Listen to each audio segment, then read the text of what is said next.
What's going on, everyone? So, yesterday against the Milwaukee Bucks, you saw the Lakers sit pretty much everybody. I mean, even Jared Vanderbilt, Dorian Finney-Smith, Austin Reeves, Luka Doncic, obviously LeBron James and Rui Hachimura have both been out, and the game went as expected. It was awesome to see Bronny James have his first moment in the league. Also, Alex Len had his best game, talked about it, made a video about it, right? If he could just do that regularly, right? Like, he'd actually be a valuable asset to this team. And I'm not even saying he has to go get you 10 and 9, in 17 minutes. I don't know if he'll play 17 minutes a night, but if he could be a 5-5 guy with like some decent defense and just kind of hold his own, that would be huge. But I did videos on Bronny, did a video on Alex Len. Go check out those videos if you're interested in more in-depth dive, because we have an update in regards to LeBron James and Rui Hachimura. According to JJ Redick, he is hopeful. So this doesn't mean for sure that they're coming back. I do think it's probably likely. It's just my opinion. But JJ said he's hopeful that both LeBron and Rui will both be back for the Chicago Bulls game tomorrow. Depending on when you're watching this, could be today or it could have already happened. Who knows? But Rui Hachimura, I'm fairly confident because we got reports that he was expected to return this week. And if he's going to return this week, got a game on Saturday. You don't have a game on Sunday, so it would make sense that he would play on Saturday, which would be huge, just so he can start getting back into a rhythm, get back into a little bit of a flow there. And then obviously LeBron James. I still stand by. I'd rather health than anything else, right? Like if LeBron feels like he needs or wants, or if you just want to be cautious and give him until the 24th or, even longer, so be it. Right? Because I've said it before, yes, I want at least a top 4 seed because I want home court in the first round, especially as good as the Lakers have been at home. However, right, if we have to be the 5 seed, but we have a healthy LeBron, healthy Luka, healthy Austin Reeves, I prefer that, right? Everything else is just vanity, right? It's just a vanity metric. If Lakers are the 5th seed and win the championship, no one's going to be like, but they were the 5th seed. Like, no, they won the championship. I mean, Dallas was the 5th seed. It was in the NBA Finals last year. So that's number one numero priority to me. But if LeBron's healthy, he looked good pregame, if he's ready to go and we can go make this kind of push, Lakers have 13 games left. If you can win 10 out of those 13 or 8 out of those 13, whatever, and just kind of work on what you need to work on, build the chemistry, build the camaraderie, right? Build the relationships, build that understanding. Couple things, right? One, this is why I was glad that the Lakers sat during the Bucks game. Sucks to kind of pack a game in, but again, priority should be health. And I talked about it in the post-game stream after Denver, and I made a video about it yesterday that I thought personally the Lakers should sit everybody, which is great that the Lakers watch the channel. Shout out to JJ Redick. Shout out to Rob Pelinka. But in all seriousness, right, like it's something that I thought made a lot of sense. And then everyone comes back Saturday for that Bulls game. Everyone's ready to go, and we can hit the ground running. That was kind of my hope, and that seems to be what is going to happen. That it will get everybody back on Saturday against the Bulls. Sorry, Chicago. And then, just hit the ground running, right? And the reason this is good is, and even LeBron's hiatus, right? Having Luka and Reeves really blossom together and both of them be very good.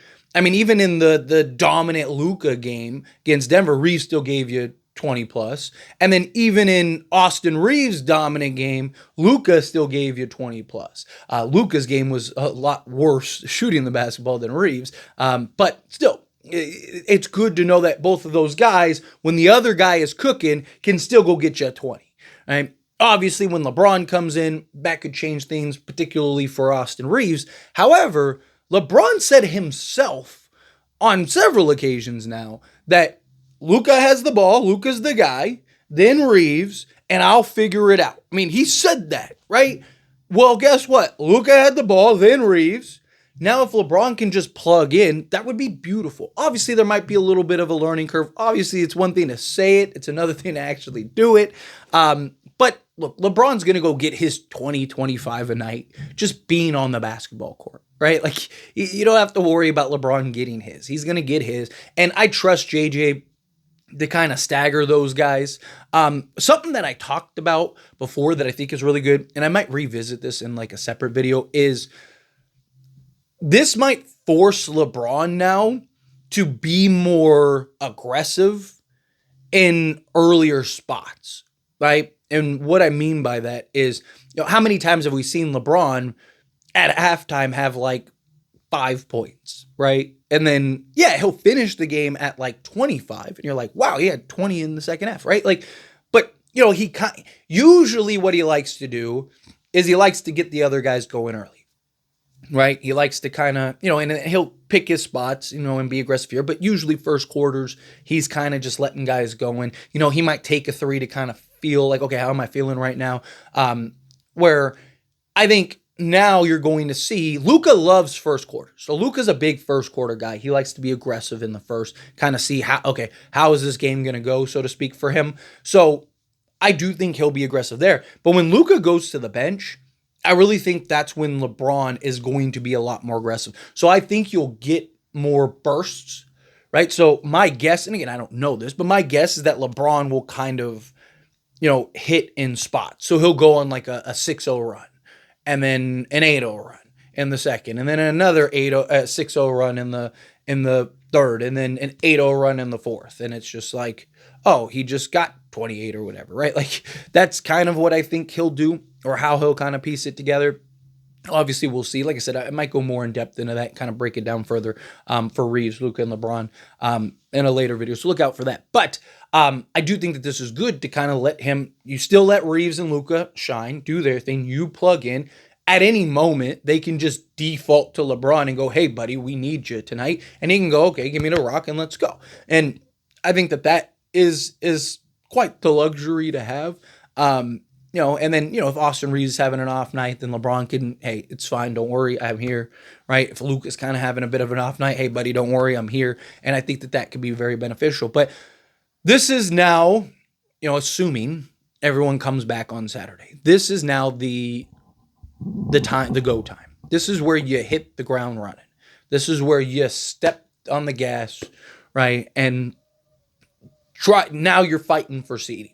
Lakers have tiebreakers over basically everybody except for Houston, but they play Houston twice coming up. If the Lakers win both of those games, then they have tiebreakers over Houston as well. So the 2 seed is still very much an option. 2 seed is still very much in reach.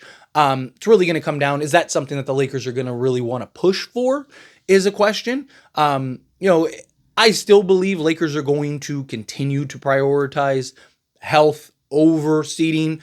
I still think if Luka's having a little knick-knack thing, they'll sit him in a game or so, or LeBron or Reeves or whatever. I still think that is on the table. We still have, I think, one more back-to-back coming up. I think we have one in April. Off the top of my head, I'm not looking at the schedule, but I think they have one more coming up. I don't think it's 2, but the way the schedule's been, right? But I'm pretty sure it's one more back-to-back. So I could see maybe everyone sitting that game, one of those games, or maybe LeBron sits one, and then Luka sits one, and maybe Reeves plays both. That could be something that they do. But regardless, this is the time to, again, hit the ground running, start building the chemistry, start creating your identity, start tightening up the rotation, start doing the things, and preparing for the postseason. Right? Like I said, I'm not worried about game 68. I'm not worried about game 70. I'm worried about game 1 of the playoffs, whoever it is that we're matching up against. That's who I have the concerns with. That's who I want to play. Right? That's where I want us to start putting the piece to the puzzle and putting our butts in gear and start grinding and gearing up.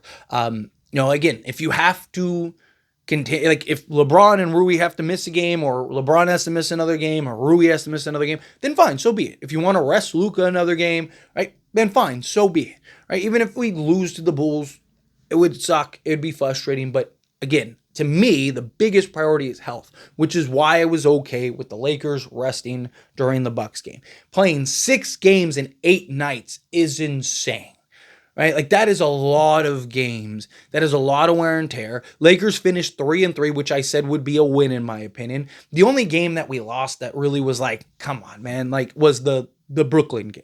Outside of the Brooklyn game, all the other games, it kind of went how you'd expect. And even if we were fully healthy, let's say like everybody was good to go. We're at best, we're probably 4-2 because I don't think everybody's playing all those games. I still think the Lakers probably pack it in for the Bucks game, right? So I think Milwaukee's for sure probably winning that game, right? So you're at least losing one game, and then there's probably a game where, you know, LeBron, maybe the first Bucks game or whatever, you're sitting LeBron and Luka or something like that, right? Like, so I still think the Lakers probably would have had, you know, this same or similar stretch, just because, again, it's a lot of games. But anyway, as always, this is a discussion, and I pass question on you. Let me know your thoughts and opinions down in the comments below. What do you think? How do you feel? What are your thoughts? Do you think that, like, yes, having you know, health is the number one priority? Are you excited that LeBron and Rui could potentially be making their return? I think that's very important for this Lakers team. I think that's very important for this Lakers squad. I think that they really need to kind of get everyone right, get everyone healthy, go make this final push. But again, however you feel, whatever your thoughts are, either way, I would love to hear it. So let me know down in the comments below. That being said, if you haven't liked this video, hit that like button. Helps me a lot. Lets me enjoy these types of videos, and I truly appreciate it. Not subscribe to the channel, hit that subscribe button. Turn on the bell notifications. Appreciate y'all. See you in the next one. Thank you.